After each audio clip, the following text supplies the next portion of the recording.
야고보서 3장 1절부터 8절까지 제가 봉독하겠습니다. 내 형제들아, 너희는 선생된 우리가 더 큰 심판 받을 줄을 알고 많이 선생이 되지 말라. 우리가 다 실수가 많으니 만일 말에 실수가 없는 자면 곧 온전한 사람이라. 능히 온 몸도 굴레 씌우리라. 우리가 말을 순종케 하려고 그 입에 재갈 먹여 온 몸을 억어하며 또 배를 보라. 그렇게 크고 광풍에 밀려가는 것들을 지극히 작은 키로 사공의 뜻대로 운전하나니 이와 같이 혀도 작은 지체로 돼 큰 것을 자랑하도다. 보라, 어떻게 작은 불이 어떻게 많은 나무를 태우는가. 혀는 곧 불이요 불의 세계라. 혀는 우리 지체 중에서 온몸을 더럽히고 생의 바퀴를 불사르나니 그 사르는 것이 지옥불에서 나느니라. 여러 종류의 짐승과 새며 벌레와 해물은 다 길들므로 사람에게 길들었거니와 혀는 능히 길들일 사람이 없나니 쉬지 아니하는 악이요 죽이는 독이 가득한 것이라. 저희가 야고보서 2장까지 말씀을 상고한 후에 시편 139편을 몇 주에 걸쳐서 묵상했습니다. 그 이유는 야고보서 2장의 내용이 믿음에 대한 것이었기 때문에 믿음을 좀 더 자세히 다루고 싶어서 시편 139편의 다윗의 신앙 고백을 통해서 믿음이 어떤 것인가를 상고해 보기 위함이었어요. 이제 시편 139편을 4번에 걸쳐서 우리가 상고했고요. 이제 다시 야고보서로 돌아옵니다. 그래서 오늘부터 야고보서 강해를 이어서 하도록 하겠습니다. 지금 오랜만에 다시 돌아오는 것이므로 야고보서 전체의 구조를 간략하게 복습하고 오늘 본문이 그 야고보서 전체 구조에 어디에 해당되는지를 좀 대강 살핀 후에 본문을 묵상하는 것이 좋을 것 같습니다. 야고보서의 두 큰 주제는 시험과 경건입니다. 시험은 야고보서의 맨 앞부분과 맨 뒷부분에 나와요. 1장 1절부터 18절까지 그리고 5장 7절부터 마지막 절까지. 시험은 우리 신앙생활에 있어서 비상시에 해당한다. 제가 여러분에게 그렇게 말씀을 드렸습니다. 그리고 그 중간에 있는 내용 1장 19절부터 5장 6절까지 그 야고보서의 이제 그 큰 덩어리죠. 그 부분은 경건에 대한 것입니다. 경건은 우리의 평상시 신앙생활을 가리킨다. 우리가 이렇게 생각할 수 있습니다. 그러므로 우리가 평상시에 경건에 힘씀으로써 경건한 신앙생활에 힘씀으로써 비상시인 시험 때 우리가 믿음으로 승리하라 하는 것이 야고보서 전체의 메시지다 이렇게 말할 수 있겠습니다. 그런데 1장 19절부터 1장 마지막 절까지 그 1장 후반부에서 야고보는 일단 경건이라는 주제를 총론적으로 다룹니다. 그래서 경건의 세 주제를 거기서 논하고요. 그 다음에 2장부터 5장 6절까지는 그 세 주제를 좀 더 자세히 발전시켜요. 그 세 주제란 무엇이죠? 첫 번째는 우리의 언어 생활과 온유한 심령에 대한 것입니다. 그리고 두 번째는 도를 듣고 행하는, 즉 행함이 있는 믿음에 대한 것이에요. 바로 이 두 번째 주제가 야고보서 2장에서 자세히 다루어졌죠. 그리고 첫 번째 주제, 그 온유한 심령과 언어 생활이 이제 3장 1절부터 4장 12절까지 우리가 앞으로 몇 주 동안 상고할 그 본문입니다. 그리고 마지막 세 번째 주제는 재물에 대한 태도예요. 그것은 이제 4장 13절부터 5장 6절에 뒤이어서 나오게 될 것입니다. 제가 말로 이렇게 설명을 하니까 여러분 머릿속에 잘 이렇게 정리가 되지 않을지 모르겠어요. 여러분이 뒤로 돌아가셔서 제가 나룻배 칼럼에 야고보서의 메시지라는 글을 올린 적이 있습니다. 그걸 찾아서 보시면 일목요연하게 그 구조를 살펴보실 수 있으리라고 생각합니다. 아무튼 오늘부터 3장 1절을 묵상하기 시작하면서 4장 12절까지는 온유한 심령 그리고 언어 생활에 대한 야고보 선생의 가르침을 이제 배우게 됩니다. 여러분 신앙생활을 잘한다고 할 때, 그러니까 우리가 모두 신앙생활을 잘하고 싶어 하죠. 나도 좀 믿음대로 살고 싶다. 그렇게 생각하실 때 여러분에게 즉각 이렇게 다가오는 절박한 문제는 어떤 것입니까? 나도 이제 좀 예수님의 제자답게 살고 싶다. 나도 하나님의 뜻에 순종하며 살고 싶다. 나도 정말 신앙생활 잘하고 싶다. 이런 결심, 이런 소원이 문득문득 우리 마음에 떠오릅니다. 근데 그런 소원이 떠오를 때 무엇을 생각하시게 되느냐는 거예요. 우리가 어떤 영웅적인 엄청난 희생의 삶을 사는 것을 생각하십니까? 그렇다면 그것은 거의 몽상이에요. 그러한 삶을 우리가 살게 될 가능성은 거의 없을 것입니다. 흔히들 갑자기 나도 선교에 나가야 되지 않을까? 나도 신학교에 가야 되지 않을까? 그래야 내가 정말 주님을 좀 본때 있게 제대로 믿을 수 있는 것 아닌가? 그런 생각을 하실 수도 있는데 그것 역시 바른 대답은 아니죠. 또는 정말 우리가 갑자기 하루아침에 흠도 없고 아무런 결점도 없는 성자 같은 그런 사람들로 나타나야 한다는 말일까? 그렇다면 그건 불가능한 이야기예요. 흔히 어떤 사람들은 이렇게 극단적인 그런 선택을 말합니다. 어차피 우리는 거기서 거기다. 50보 100보다. 도토리 키재기다. 당신이 하나님 뜻대로 좀 산다고 노력한다고 하지만 그것이 얼마나 차이가 있단 말인가. 어차피 우리는 거룩한 삶, 정말 주님을 본받는 그런 완전한 삶과는 거리가 멀지 않은가. 여러분, 주님이 우리에게 요구하시는 것은요, 영웅적인 희생의 그런 삶도 아니고요, 성자처럼 완벽한 삶도 아닙니다. 그런가 하면 선교사로 나가라거나 또는 목사가 되라거나 하는 그런 어떤 엄청난 헌신, 무슨 삶의 방향을 급작스럽게 전환하는 그러한 결단을 요구하시는 것이 아니에요. 사실 우리의 신앙생활의 매일의 씨름은 무엇과 관련되어 있냐면요, 지금 야고보 선생이 제시하는 이런 주제들과 관련되어 있습니다. 저는 그래서 이 야고보서가 특별히 제 마음에 와 닿아요. 너무나 구체적이고 너무나 실제적이고 너무나 현실적이라는 것입니다. 우리가 예수님 뜻대로 살고 싶다. 신앙생활 잘하고 싶다. 아까 표현한 대로 말한다면 경건에 힘쓰고 싶다. 어떻게 하면 하나님을 바로 예배하는, 하나님 앞에서 사는 경건한 삶을 내가 살 수 있을까? 이렇게 고민할 때 가장 절실하게 다가오는 문제는요, 우리의 언어 생활이에요. 매일 내가 어떻게 말하며 사는가? 내가 내 언어로 죄짓지 않고 다른 사람에게 상처 주지 않고 덕을 세우고 내 언어 생활로 하나님을 영화롭게 할 수 있겠는가? 이것이 정말 시급한 문제 아닌가요? 그래서 언어 문제가, 우리의 언어 생활이 아주 중요한 주제입니다. 예수님 따라간다는 것은요, 일단 말투부터 달라진다는 걸 의미해요. 지금까지 내가 말해오던 어떤 내 언어의 습관이 조금씩 바뀌어간다는 것을 의미합니다. 그리고 또 하나 중요한 문제는 우리의 감정의 처리입니다. 우리는 사실 굉장히 감정적인 존재들이죠.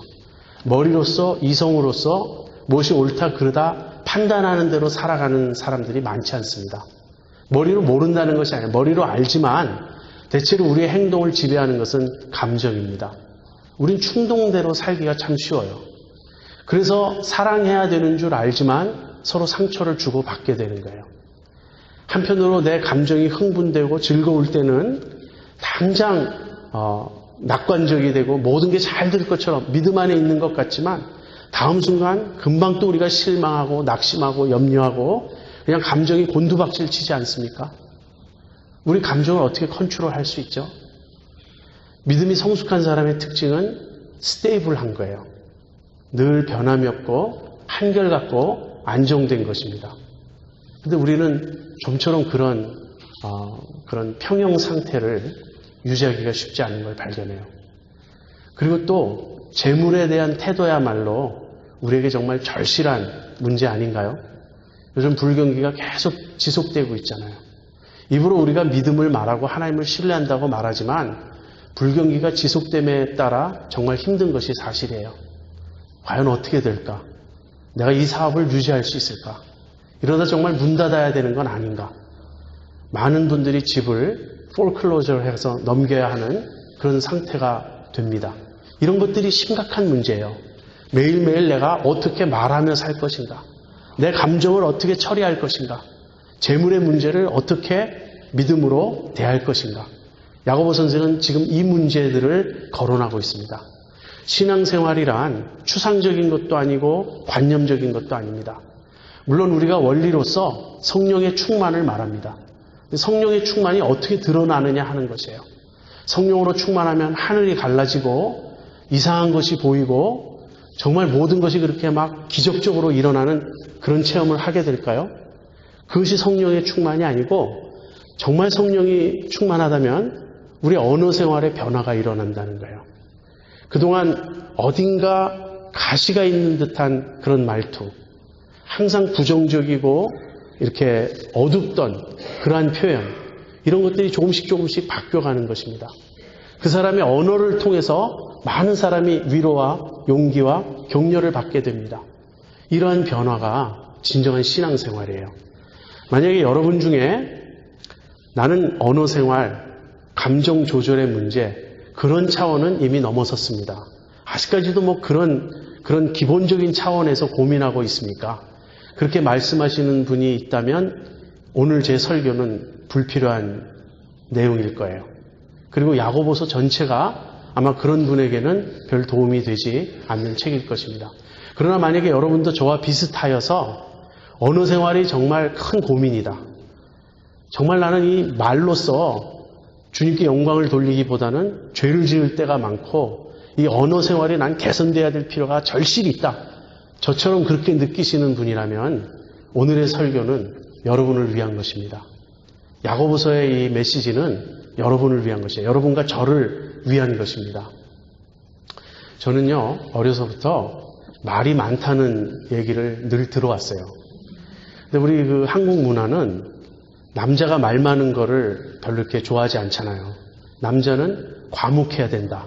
이것이 이제 한국 그 문화에서 좋아하는 그런 남성의 모습인데, 그래서 제가 늘 자격지심이 있었습니다. 나도 말을 좀 줄이자. 제가 몇 달 동안 과묵해 본 적이 있습니다. 사실 몇 달이라면 과장이고요.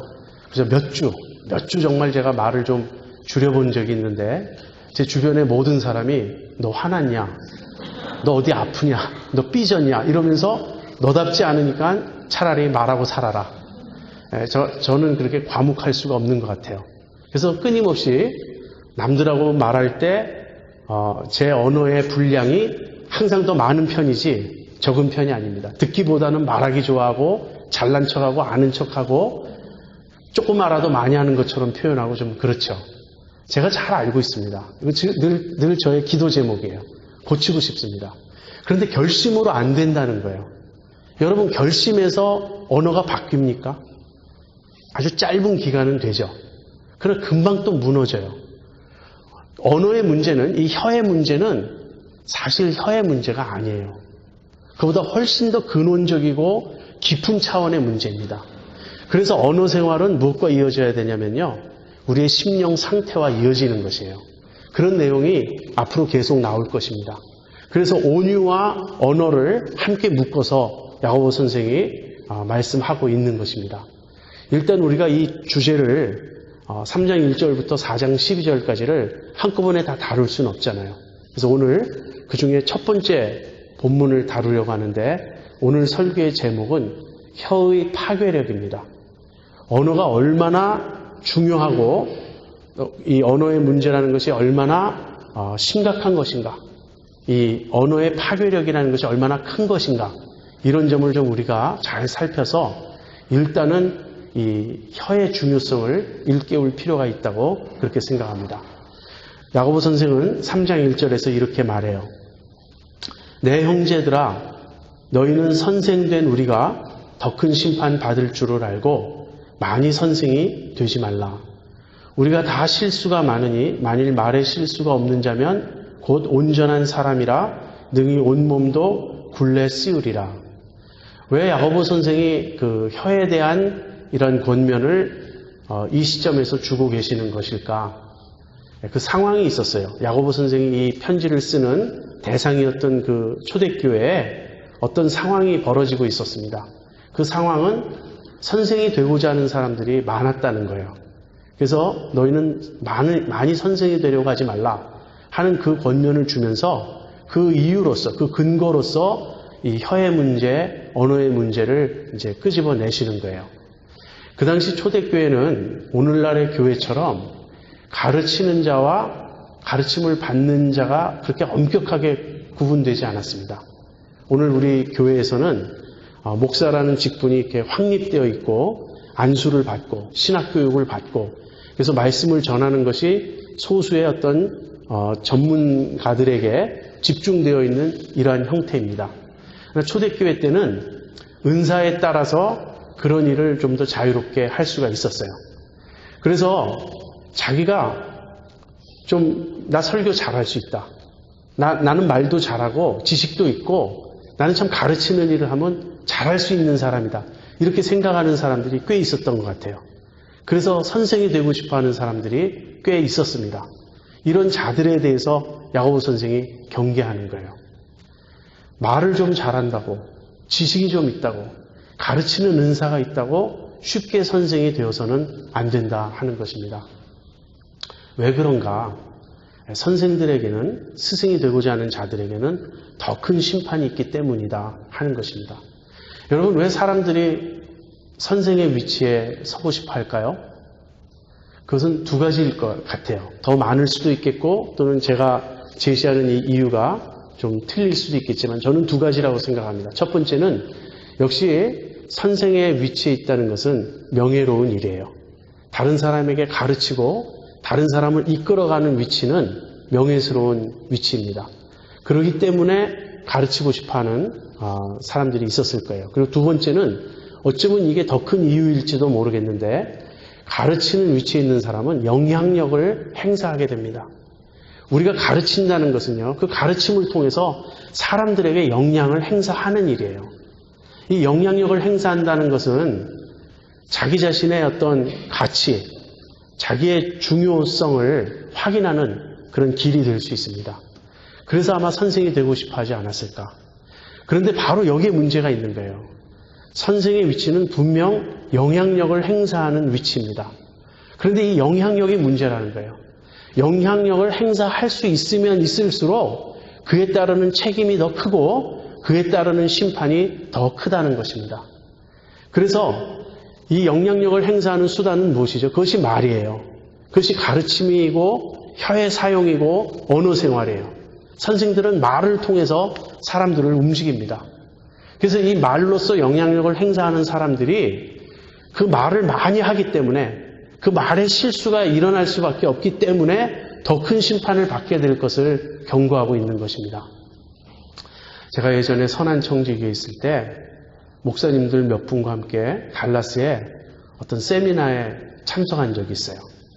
근데 그 달라스에 갔을 때 거기 아주 유명한 흑인 목사님이 계셨어요. 설교를 굉장히 잘하시는 흑인 목사님이 계셔서 그 목사님이 목회하시는 교회를 우리가 방문했습니다. 그런데 어떤 젊은 흑인 전도사가 나와서 광고를 하는 거예요. 근데 이게 광고가 아니고 완전 설교예요. 그리고 한 3분 정도 광고하면 되는데 한 10분 정도를 설교를 하는 거예요. 그러더니 뒤에 이렇게 고백하는 거예요. 내가 광고 시간에 설교해서 미안하다. 근데 나는 너무나 설교가 하고 싶다. 근데 도대체 나에게 기회를 주지 않는다. 그러는 거예요. 그러니까 설교가 너무너무 하고 싶으니까 광고도 설교처럼 하게 되는 거예요. 근데 우리가 다 웃고 박수 쳤습니다. 격려하는 의미에서. 근데 제가 보니까 정말 탁월한 은사가 있어요. 20대 초반인가 중반밖에 안 된 젊은 전도사인데 설교를 너무 잘하고 앞으로 큰 설교자가 되겠구나 하는 생각을 했습니다. 이건 뭐 저만의 생각이 아니고 우리 같이 간 분들이 그렇게 얘기를 했어요. 그런데 여러분, 은사는 굉장히 중요한 것이고 또 하나님께서 주신 귀한 것임에는 틀림없습니다. 그러나 말을 잘하고 설교를 잘하는 것이 곧 선생이 될 수 있는 근거는 아니에요. 아주 중요한 요점이긴 하지만 그것이 전부는 아니라는 거예요. 이 젊은 흑인 전도사가 생각해야 될 것은 은사 쪽이 부족해서가 아니라 나에게 그만큼 엄중한 책임이 주어지는 것이라는 것. 내가 설교를 잘하면 잘할수록 내 설교를 통하여 다른 사람에게 큰 영향력을 행사하면 할수록 더 큰 심판이 나에게 있을 것이라는 것을 깨달아야 한다는 거예요.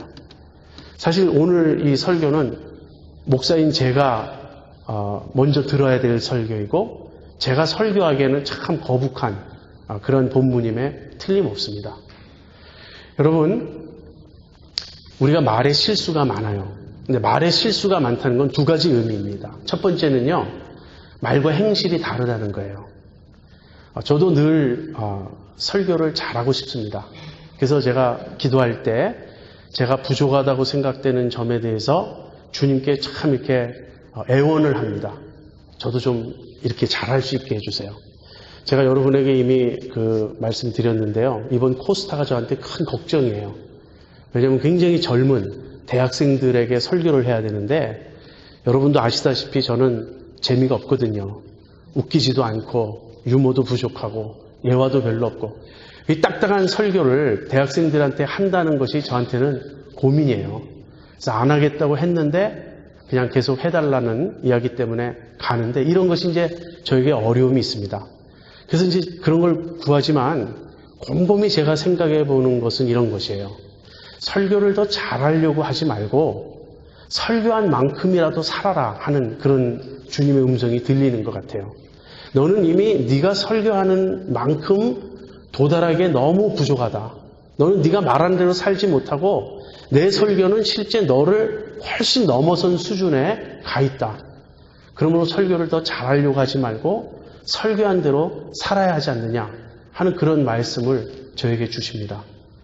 선생으로서 말의 실수가 많다는 말은요, 바로 이 말과 행실이 일치하지 않는 그런 삶에서 드러납니다. 그러나 우리가 말은 바로 하는데 행실이 뒤따르지 못하는 문제만 있는 게 아니라 사실은 말의 실수가 많다는 거예요. 가르치려고 할수록, 말을 많이 할수록 우리가 실수를 하게 됩니다. 그것이 문제예요. 우리가 말을 해야 하는 대로 말을 할 수가 없어요. 우리의 문제는. 우리가 정말 말을 잘한다는 이 점에 있어서 오해가 너무 많고 말을 해야 하는 대로 하지 못하는 어려움이 우리에게 있습니다. 자, 그래서 우리가 귀를 기울여야 돼요. 야고보 선생의 가르침에. 여러분, 이 말은 절대적으로 선생이 되지 말라는 말은 물론 아니에요. 야고보 선생 자신이 선생의 입장에서 이 글을 쓰고 있습니다. 그리고 누군가는 선생이 되어야 됩니다. 다만 선생 되는 일의 그 중요성, 그 책임감, 그 엄중함을 잘 알라 하는 것입니다. 여러분 가운데는 목사님 저는 선생 될 생각 애초에 없습니다. 그러니까 여기 나오는 이 권면은 저건 별로 관련이 없습니다. 만약에 이렇게 생각하신다면 그것은 그렇지 않아요. 지금 야고보 선생은 선생들이 더 큰 책임이 있다는 것을 지적했을 뿐이고 문제의 핵심은 말이라는 것이에요. 여러분 말 안 하고 살 수 있습니까? 우리는 다 말하고 살잖아요. 그래서 이제부터 주어지는 권면은 선생들에게만 국한된 것이 아니고 우리 모두에게 해당되는 그러한 가르침입니다.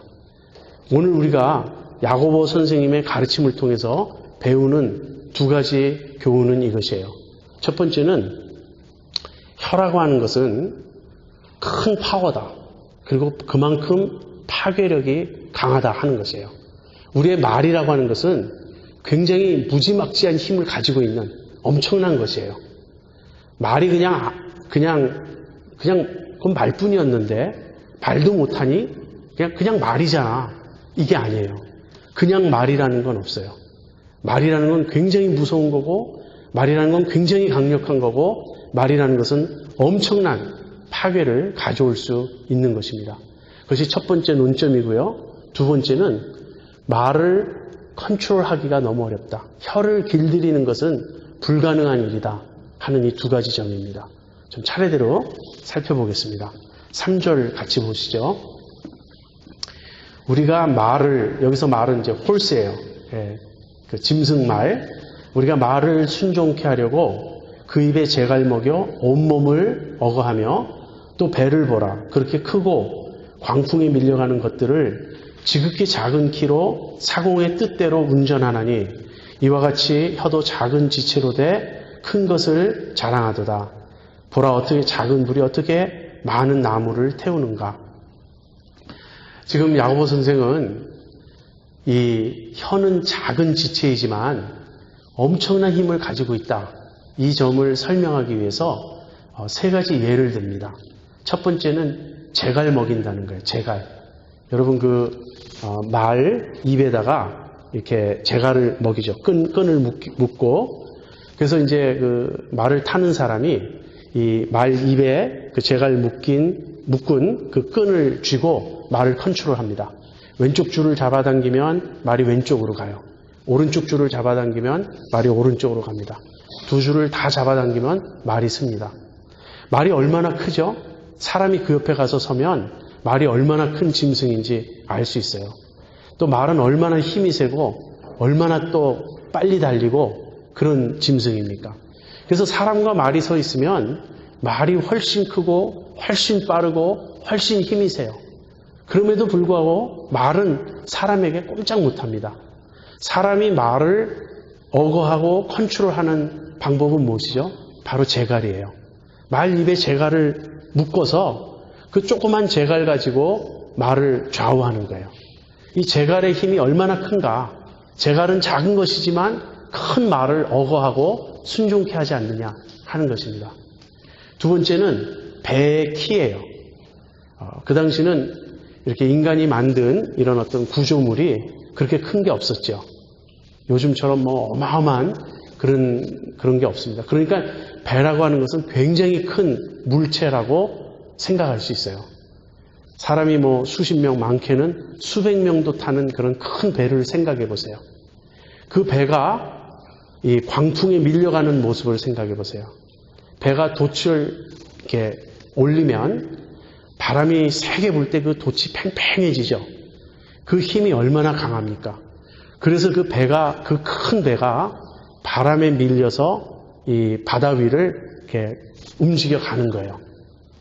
그런데 그 큰 힘으로 나아가는 배를 방향을 조절하는 건 키예요. 키는 작은 것입니다. 키는 배 밑에 달려서 조그만 물체예요. 근데 그 조그만 물체가 그 큰 배의 방향을 결정하는 거예요. 그래서 배를 보라.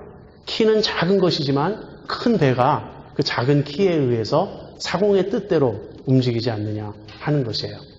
세 번째 예는 불입니다. 이 불에 대해서는 우리 남가주 사는 사람들이 다 잘 알죠. 가끔씩 이렇게 산불이 나지 않습니까?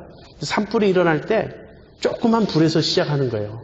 누가 담뱃불을 던졌다든지 조그만 불씨가 불이 붙고 옮기기 시작하면 어마어마한 숲을 태우지 않습니까? 그러니까 재갈을 생각해 보아도, 키를 생각해 보아도, 불을 생각해 보아도 작은 것이 엄청나게 큰 것을 움직이는 예가 됩니다. 여러분, 혀는 우리 지체 중에서 정말 작은 것이에요. 물론 이제 혀를 다 꺼내면 굉장히 큽니다. 여러분이 소혀를 보시면 와, 굉장히 크구나 아시죠? 그럼 우리 눈에 보이는 혀의 분량은 아무리 혀를 앞으로 길게 뽑아봐도 몇 센티미터 되지 않아요.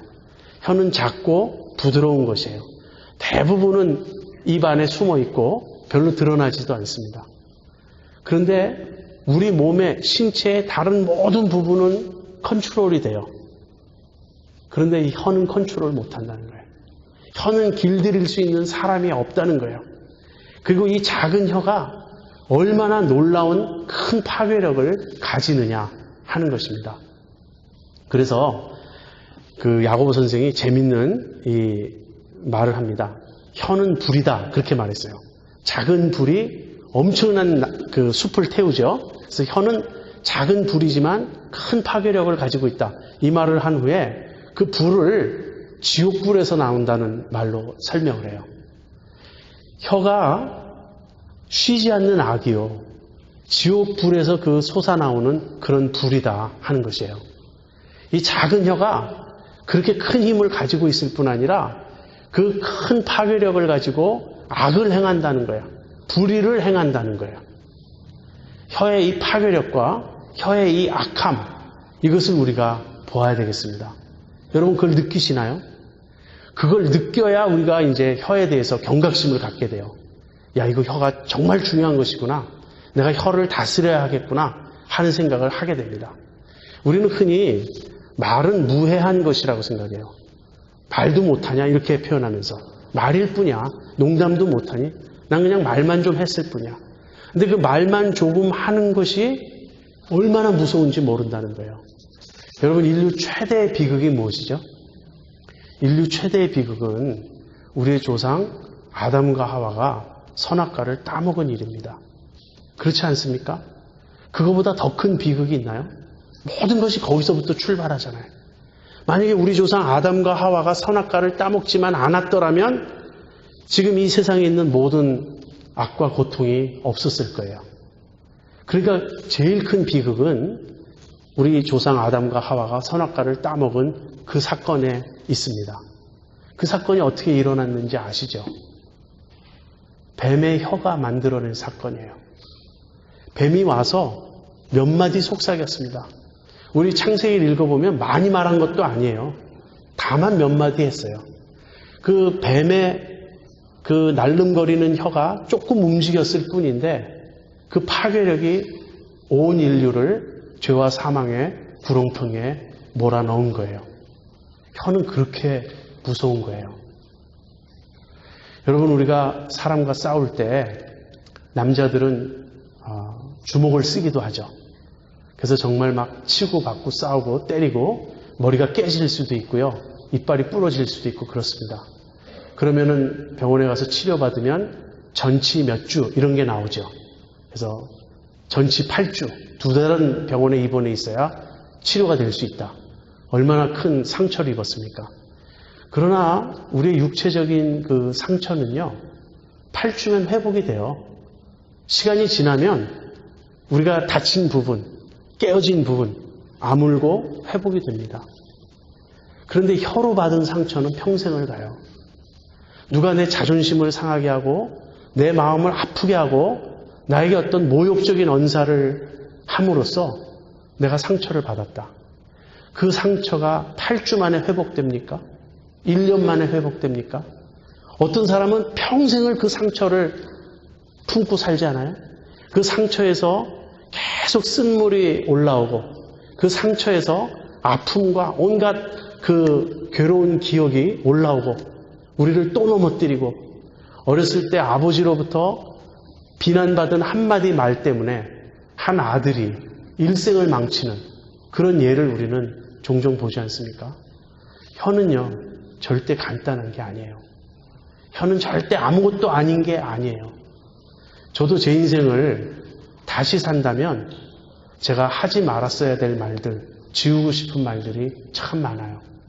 그 한마디 말을 함으로써 제가 다른 사람에게 준 상처, 제가 그 말을 안 함으로써 피할 수 있었던 그런 많은 어려움들이 저의 그 혀의 날름거림 때문에 일어났다는 그런 사실을 뼈아프게 반성하고 있습니다. 여러분, 혀의 무서운 이 모습을 아십니까? 여러분, 남만 생각하지 마세요. 우리의 그 문제는요, 자기가 받은 상처만 생각해요. 자기가 준 상처는 생각 안 해요. 왠지 아세요? 나는 단지 말만 했다는 거예요. 농담도 못하냐? 그 조금 의도는 그런 게 아니었는데 내가 그 말 한마디 했다고 저렇게 길길이 뛰고 저렇게 분해하고 나를 원수시하고 지금까지도 나에게 저렇게 분을 품고 있습니다. 근데 나는 말 한마디 했다는 그것이 그 사람에겐 독이었고 화살이었고 치명적인 그런 치명타였어요. 내가 받은 상처만 아픈 게 아닙니다. 내가 끼친 상처도 너무나 아픈 것이에요. 여러분, 우리들 교회가 저는 지금 우리 교회만을 두고 말하는 게 아니고 우리들 교회들이 왜 화목하지 못하죠? 왜 갈등이 그렇게 심하죠? 왜 교회에서 사랑을 받고 위로를 받고 격려를 받고 그렇게 생활하고 싶은데 교회에서 상처받고 그야말로 교회에서 아픔을 당하고 교회 가는 것이 마치 전쟁터에 나가는 것처럼 발걸음이 무겁고 왜 그렇죠? 다 혀가 만들어낸 일이에요. 우리들의 혀가 만들어낸 일이에요. 그래서 신앙생활에서 진짜 중요한 건 뭐냐? 언어예요. 여러분, 우리가 성령 충만하다든지 예수님 정말 잘 믿는다든지 경건한 삶을 산다든지 하는 것은 다른 어디에 있지 않고 우리의 혀가 절제되고 있느냐, 내가 혀로서 하나님께 영광 돌리고 있느냐, 혀를 바로 사용하고 있느냐 하는 이 점에 있다는 것을 우리가 깊이 자각해야 되겠습니다. 야고보 선생은 또 이렇게 말합니다. 여러 종류의 짐승과 새며 벌레와 해물은 다 길들므로 사람에게 길들었거니와 혀는 능히 길들일 사람이 없나니 쉬지 아니하는 악이요 죽이는 독이 가득한 것이라. 혀의 문제는 단지 악할 뿐 아니라, 단지 파괴력이 클 뿐 아니라 도대체 컨트롤이 안 된다는 그 점에 있습니다. 제가 아까 제 설교를 시작하는 부분에서 제가 과묵하려고 힘썼지만 잘 안 됐다는 말씀을 드렸죠. 우리의 결심으로 혀의 문제가 해결되지 않아요. 그래서 저는 야고보 선생의 가르침이 너무 고마운 거예요. 혀를 좀 조심하라. 이런 차원의 권면은 듣기엔 좋지만 저한테는 도움이 안 돼요.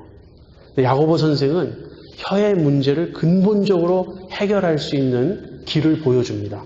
이제 다음에 나올 거예요. 뒤에 나올 거예요. 나 오늘 우리식으로 이걸 표현한다면 성령의 충만입니다. 성령님만이 우리 혀의 문제를 해결해 주실 수 있어요. 내가 성령의 지배를 받을 때만이 내 혀는 컨트롤 될 수 있고 바뀔 수 있습니다. 그렇지 않으면 혀를 길들일 수가 없어요.